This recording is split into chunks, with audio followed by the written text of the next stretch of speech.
नमस्कार दोस्तों, आज बात करना चाहूंगा बीजेपी के विधायक संगीत सोम के उस बयान को लेकर जिसमें उसने कहा है कि ताजमहल को गद्दारों ने बनाया। कभी मुख्यमंत्री योगी आदित्यनाथ कहते हैं कि ताजमहल भारतीय संस्कृति का हिस्सा नहीं है, गुलामी का प्रतीक है। आखिर इस तरह की बयानबाजी से आप लोग क्या साबित करना चाहते हैं? इस देश में लोग अमन चैन से रहना चाहते हैं। यह बात आपकी आंखों में खटकती है तो साफ साफ बता दें। ये रोज रोज के बयान देकर आप क्या साबित करना चाहते हैं? और इतनी अगर आप में शर्म है तो ताजमहल ही नहीं, इस देश में बहुत सारी चीजें हैं जो मुगलों ने बनाई है। आप ऐसा करें, उनकी कमाई खाना बंद करें। ओ बेगैरत लोगों, तुम्हें इतनी शर्म तो होनी चाहिए कि जिस चीज की तुम बुराई कर रहे हो कम से कम उसकी कमाई का हिस्सा तो मत खाओ। आदमी में थोड़ी बहुत भी शर्म हो ना तो वो कम से कम ऐसा काम तो जरूर करे। और इतनी ज्यादा गुलामी का आपको है तो सिर्फ ताजमहल ही क्यों, इस मुल्क पर अंग्रेजों ने भी हुकूमत की है, तो राष्ट्रपति भवन भी वायसराय हाउस था कभी। आप ऐसा करें, उसे भी खाली करें और अपने राष्ट्रपति को कहीं और ले जाके बिठाएं, कहीं कोई झुग्गी झोंपड़ी के अंदर, क्योंकि आपका बनाया हुआ कुछ नहीं है इस देश के अंदर। पार्लियामेंट में बैठते हैं वो भी अंग्रेजों की बनाई है। ये जो लेटेंस दिल्ली है जिसके अंदर आपके प्रधानमंत्री और तमाम मंत्रियों के, सभी एमपीओ के क्वार्टर हैं, दफ्तर हैं, इन्हें भी खाली करें। ये भी आपके बाप दादाओं ने नहीं बनाया, अंग्रेज बनाकर गया इस मुल्क में। आप ऐसा करें, रेलगाड़ियां जो चलती हैं यहां पे, अंग्रेजों ने जो पटरियां बनाई उसको भी उखाड़ के फेंकें, क्योंकि आपने कुछ नहीं बनाया है यहां पे। यहां पे बड़ी बड़ी जो चलती हैं यूनिवर्सिटीज, हॉस्पिटल्स, कितनी सारी चीजें हैं जो इस मुल्क को बाहर से जो लोग आए वो देकर गए। आप ऐसा करें, इन सबको भी बंद करें। ओ बाबा, तुमने कुछ नहीं बनाया इस मुल्क में, सिवाय लोगों के दिलों में नफरत घोलने के तुमने एक काम नहीं किया है आज तक। पता नहीं कहां कहां से मुंह उठा के आ जाते हैं ये लोग। और तुमने जब तुम्हें एमएलए बनाया गया था, मुख्यमंत्री बनाया गया था, तुमने संविधान की शपथ ली थी। ओ पागलों, अपने दिमागों का इलाज कराओ तुम लोग।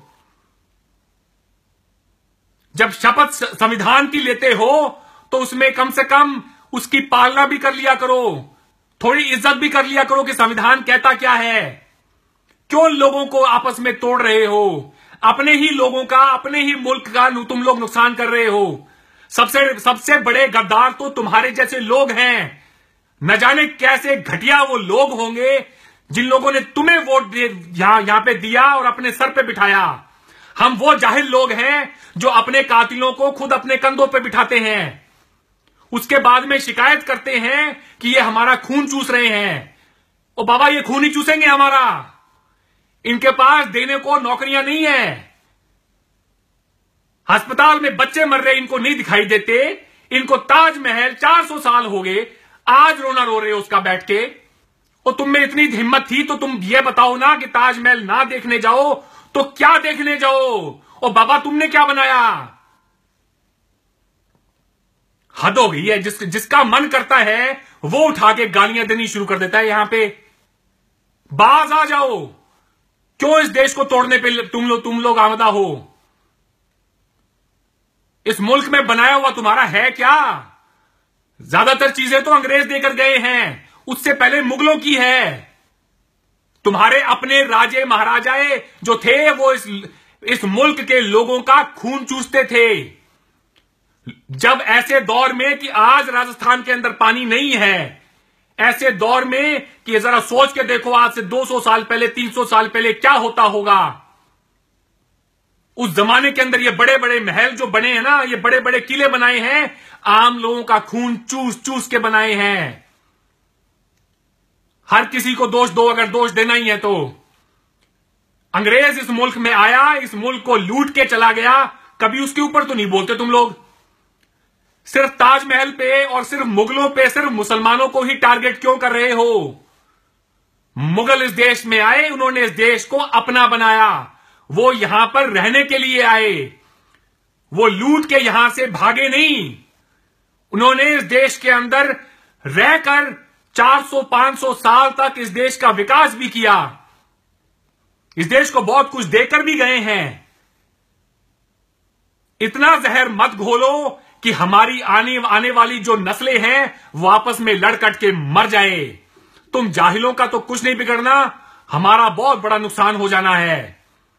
ऐसे ही लोग हैं बेहया बेशरम, जिन्हें कोई फर्क नहीं पड़ता इस बात का कि आदमी क्या आ रहा है यहां पे, क्या बोल के जा रहा है, और वो बैठ के वहां पे सुनते रहते हैं। ऐसे लोगों को और शर्म आनी चाहिए यार, हद हो गई है इस मुल्क के अंदर।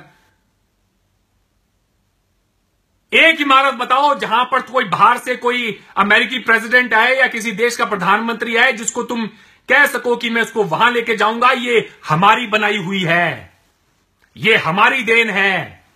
तुमने दिया क्या है? तुमने दिया कुछ नहीं है। आजादी के 70 साल बाद में तुमने कुछ नहीं दिया है।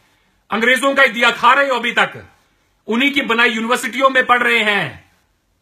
बातें आती हैं तुम्हें, वो जितनी मर्जी करा लो।